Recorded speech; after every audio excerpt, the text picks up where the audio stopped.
Now we shall begin. You should answer the questions as you listen, because you will not hear the recording a second time. Listen carefully and answer questions 1 to 5. Hello, welcome to Harry's Hire Company. How can I help you? Oh, hi, yes. I've come in to find out about renting stuff for a 21st birthday party. Yes, of course. First of all, what date is the party? It's next Saturday. That was the closest we could get to the actual birthday, which is the 22nd of November.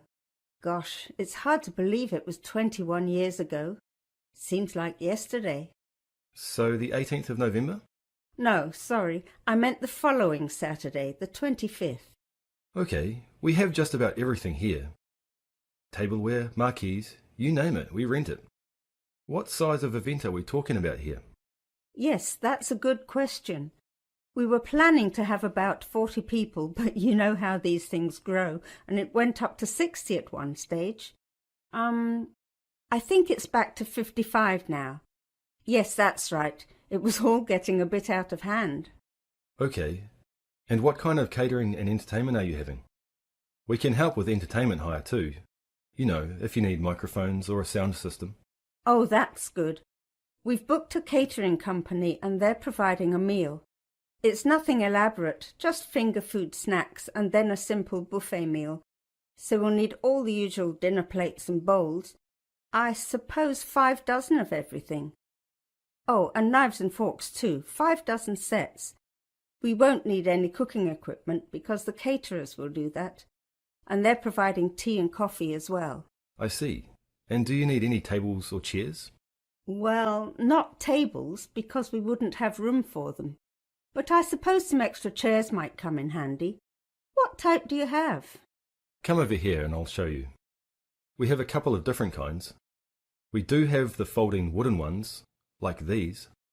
But the most popular ones are just those stackable plastic garden chairs. We rent a lot of those. Yes, the plastic ones look great. Maybe 40 of those.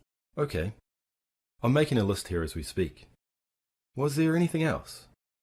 Oh, do you want small or medium glasses? People generally want both sizes. Yeah, better get both kinds. 4 dozen of each. And what else? The caterers are supplying a punch bowl, so that's okay. Oh, I know. What about 6 ice buckets for keeping the drinks cold? We're providing all the drinks because I have a friend who's helping us with that. I suppose this is going to get very expensive. Before you hear the rest of the conversation, you have some time to look at questions 6 to 10.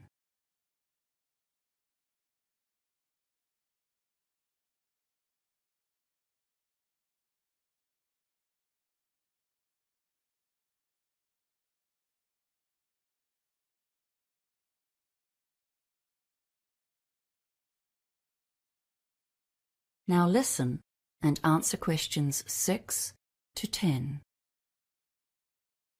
Well, let's talk about our packages and rental deals. Firstly, what day do you want to collect the equipment? Oh, I'm not sure. Does that make a difference to the price? Well, the weekend package deal is to pick up after 5 p.m. on Friday and drop off before 10 a.m. on Monday. That will be $1,600 plus tax. If you want to save a bit of money, you can collect the equipment on the day of the party before 5 p.m. and drop off on the Monday before 10 a.m. and that will be $1,350 plus tax. That's called the same day package. Your party numbers come between our small and medium price packages, I'm afraid. So in fact, you could rent a few extra of everything for the same price. I see. Well, we're not inviting more guests.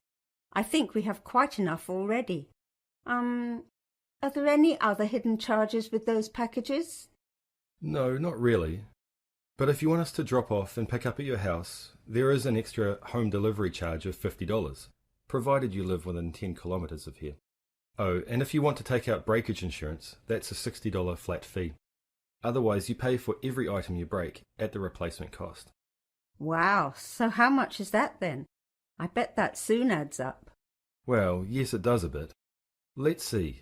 Tableware is $3.55 a piece, small glasses are $3.50, and medium glasses are $4.40.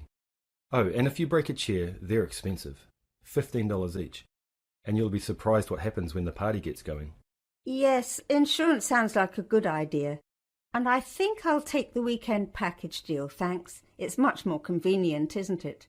And not much more expensive. Okay, so let's take a few details then. Your name? Oh, it's Susan Millins. Is that Miller? No, it's Millins. Right, and your address, please? 28B Sandstone Close, Martinsborough. And just to confirm the order, the medium-sized party weekend package with breakage insurance. And did you want to collect this yourself? Yes, thank you. I do live within 10 k's, but I don't want to pay any extra charges. I'll get my son to help me. Okay, we'll need an emergency contact number, just in case anything goes wrong. Oh, and credit card details, of course. Oh, yes, of course. The phone number is 084-398-7695. Okay, thank you. And now the credit card. That is the end of part 1. You now have half a minute to check your answers.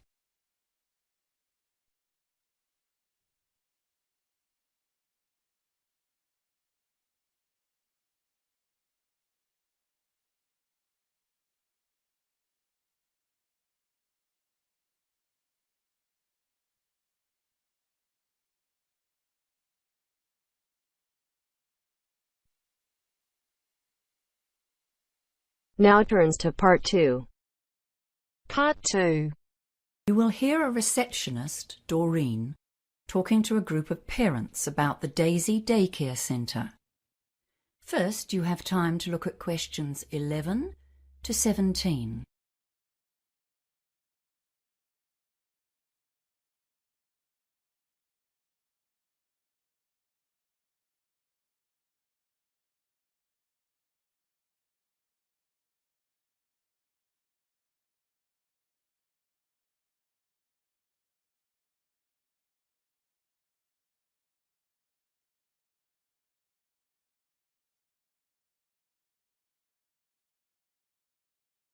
Now listen carefully and answer questions 11 to 17. Hello everyone. I'm Doreen, the receptionist at the Daisy Childcare Centre.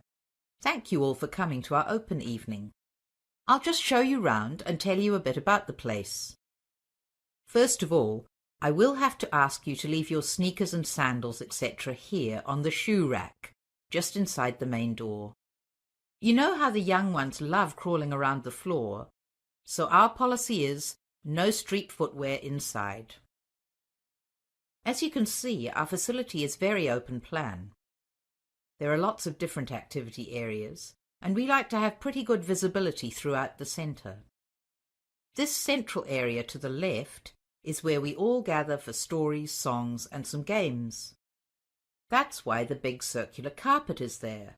Everyone comes to sit there 2 or 3 times a day. I can see some of you looking at our TV.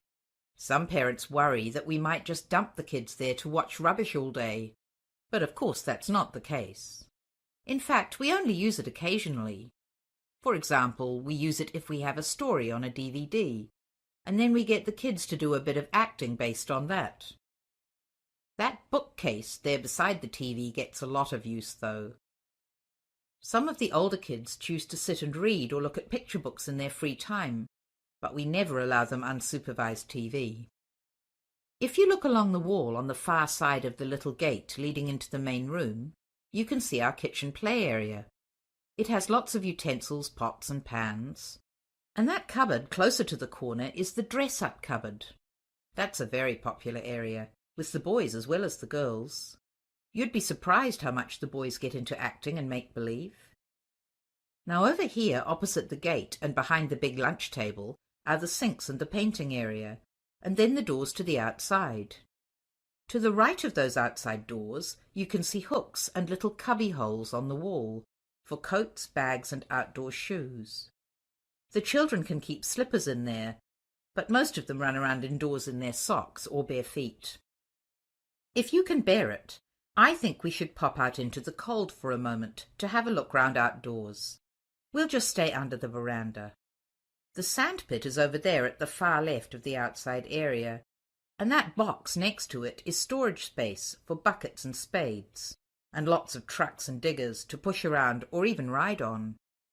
The slide beside that is popular, and so are the 3 climbing walls over by the fence. Some parents think that's a bit adventurous for preschoolers, but the older ones love them. The ground is covered with bark, so it's not a harsh surface when they do fall. The ordinary swings and a tire swing are here in front, where we can keep an eye on everyone, and then the chickens are way over on the far right, so they can have a bit of peace and quiet occasionally. Okay, so let's go back inside, and I can talk about our rules and policies. Before you hear the rest of the talk, you have some time to look at questions 18 to 20.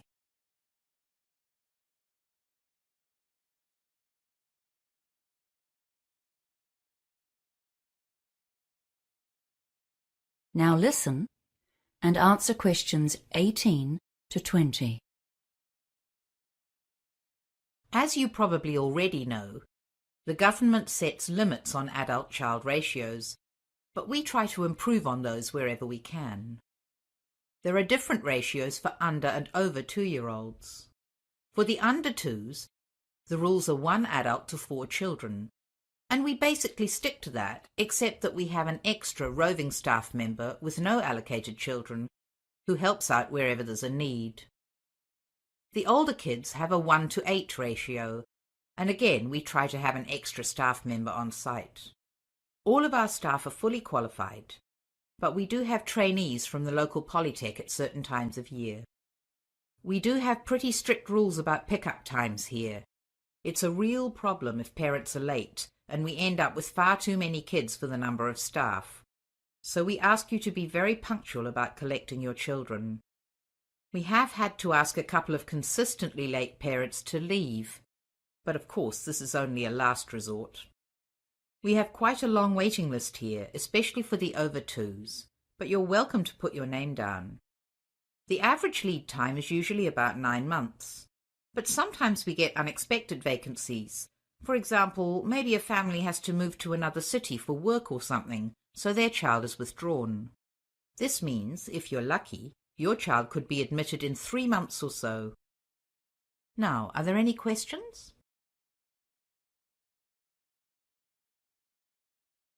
That is the end of part 2. You now have half a minute to check your answers.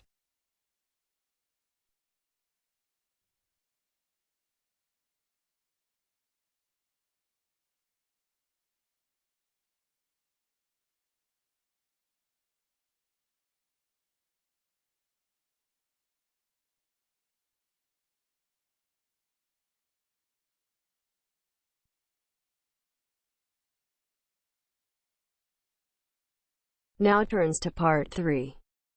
Part 3. You will hear a conversation between a tutor and 2 students who are preparing for an English literature test. First, you have some time to look at questions 21 to 24.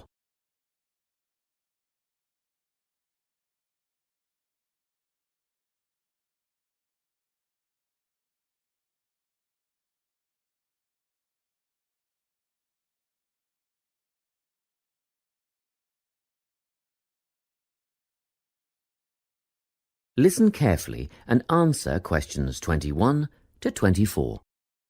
Hello, Lorna, Ian. Glad you could make it. You're the only 2 who put your names down for this literature tutorial, so let's get started, shall we? I want to run over some aspects of the novel The Secret Garden with you before the test next week. Be sure to take some notes and ask questions if you need to. Hey, Lorna, have you got a spare pen? Sure, here you are. Okay, so the story follows 2 key characters. You should refer to them as protagonists, who go by the names of Mary Lennox and Colin Craven. The story is set shortly after the turn of the 20th century, and the narrative tracks the development of the protagonists as they learn to overcome their own personal troubles together. That's quite a common storyline, isn't it? Yes, you're right, Lorna. So what can you tell me about the character of Mary? Well, in the beginning, she is an angry, rude child who was orphaned after a cholera outbreak and forced to leave India and move to the United Kingdom to her uncle's house in Yorkshire. That's right. And there she meets Colin, who spends his days in an isolated room, believing himself to be permanently crippled, with no hope of ever gaining the ability to walk. The two strike up a friendship, and gradually learn, by encouraging each other, that they can both become healthy, happy and fulfilled in life. Will we need to remember a lot of these details for the exam? Just the basic outline. Examiners don't want to read a plot summary. They know what the book is about. Focus on narrative techniques instead, such as point of view. What's that mean? It's all about how we see the story. This story, for example, is written from the perspective of what is called an omniscient narrator. Omniscient means all-knowing. So, as readers, we get to see how all the characters feel about things, what they like and don't like, and what their motivations are in the story. Before you hear the rest of the conversation, you have some time to look at questions 25 to 30.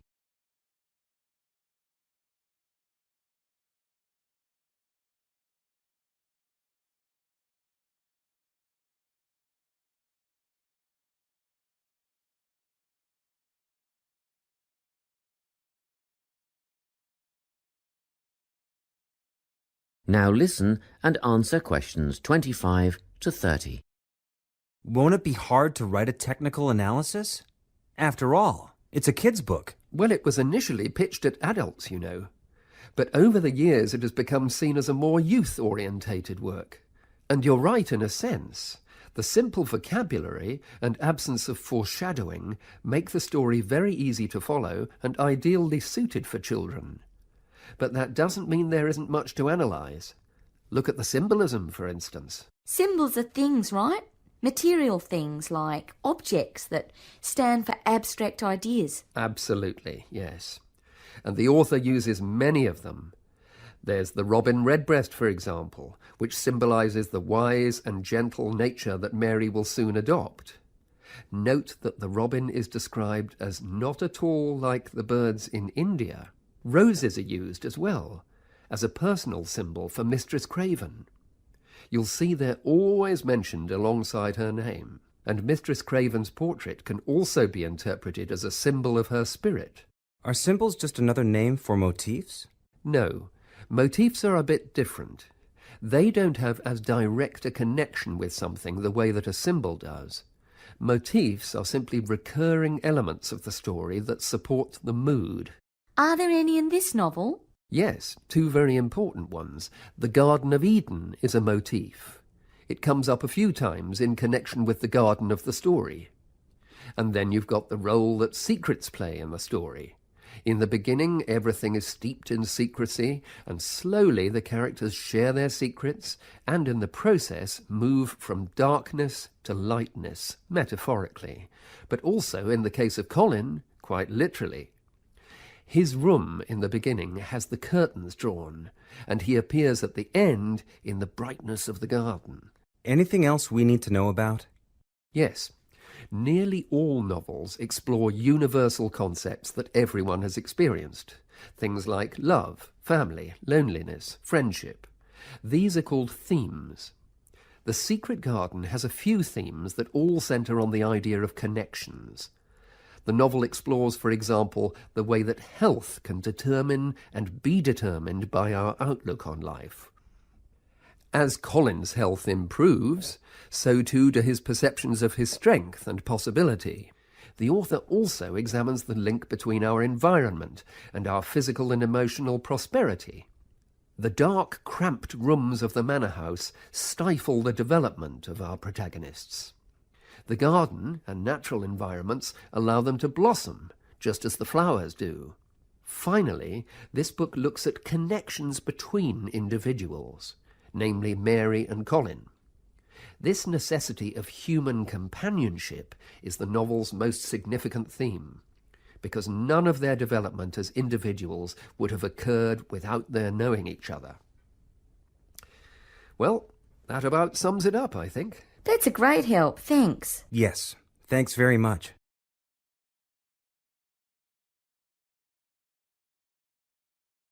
That is the end of part 3. You now have half a minute to check your answers.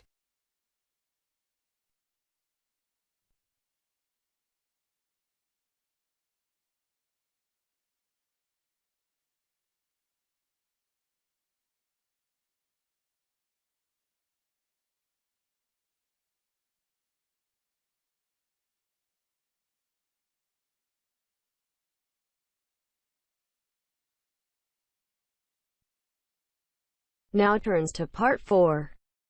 Part 4. You will hear a lecture on climate change. First, you have some time to look at questions 31 to 40.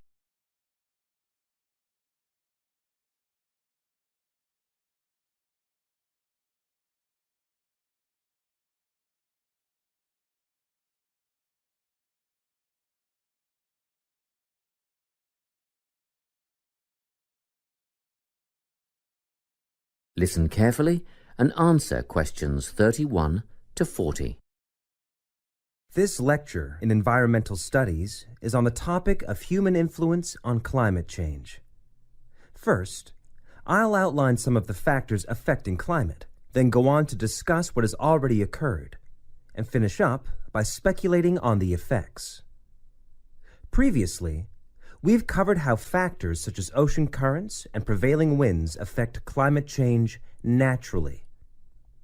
However, the influence of human activity on climate is what I'll talk about today. At first, the effect on the climate was relatively small.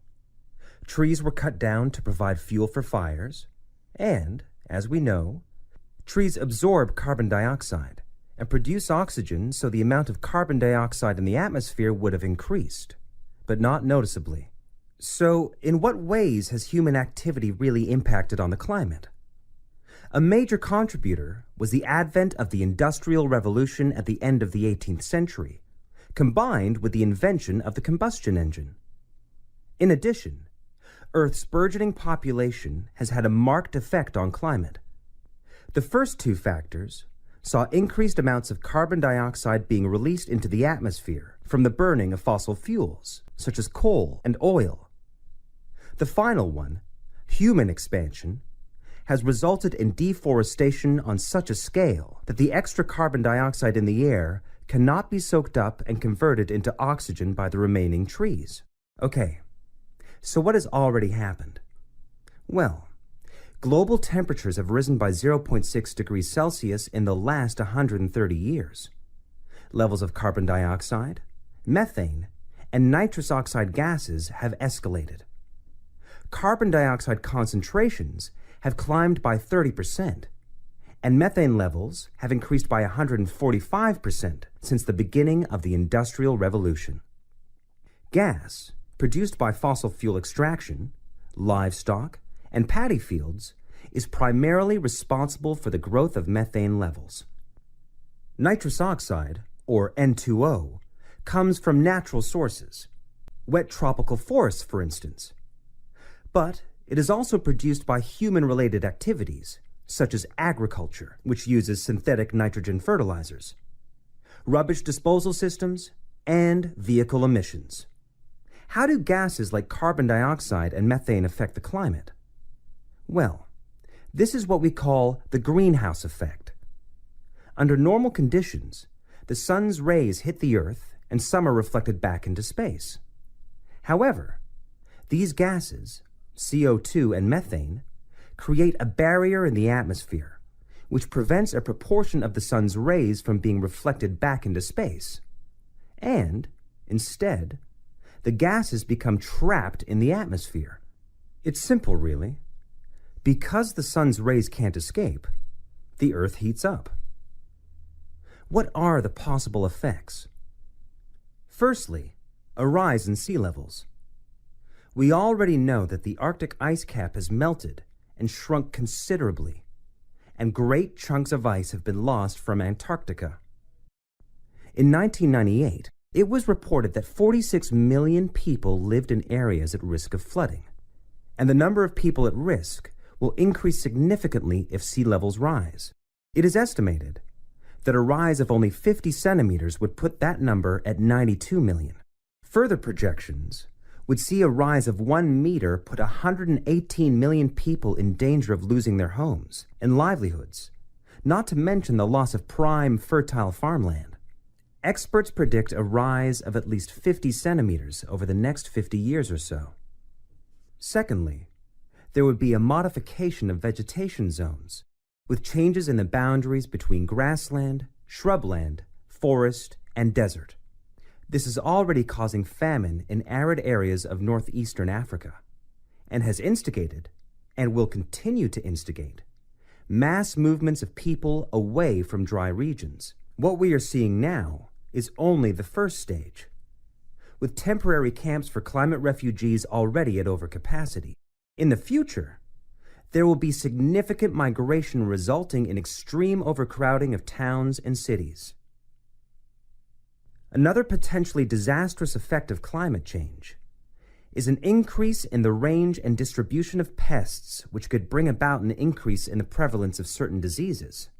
If we think of the malaria-carrying mosquito, for example, which thrives in warmer regions, at the moment, about 45% of the world's population is exposed to malaria. But, with an increase in temperature, there will be many millions more cases of malaria a year. The last effect I'm going to mention today is the change in ecosystems. Global warming will influence species composition for both fauna and flora, such that some animal species will disappear and others will multiply. And it'll be the same for plants and trees. It is predicted that around 2/3 of the world's forests will undergo major changes of some kind.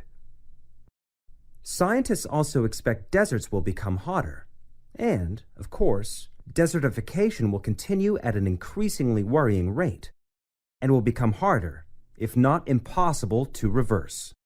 What could we do to stop the process? Well, that's the subject of next week's lecture. So I hope to see you all there. That is the end of part 4. You now have half a minute to check your answers.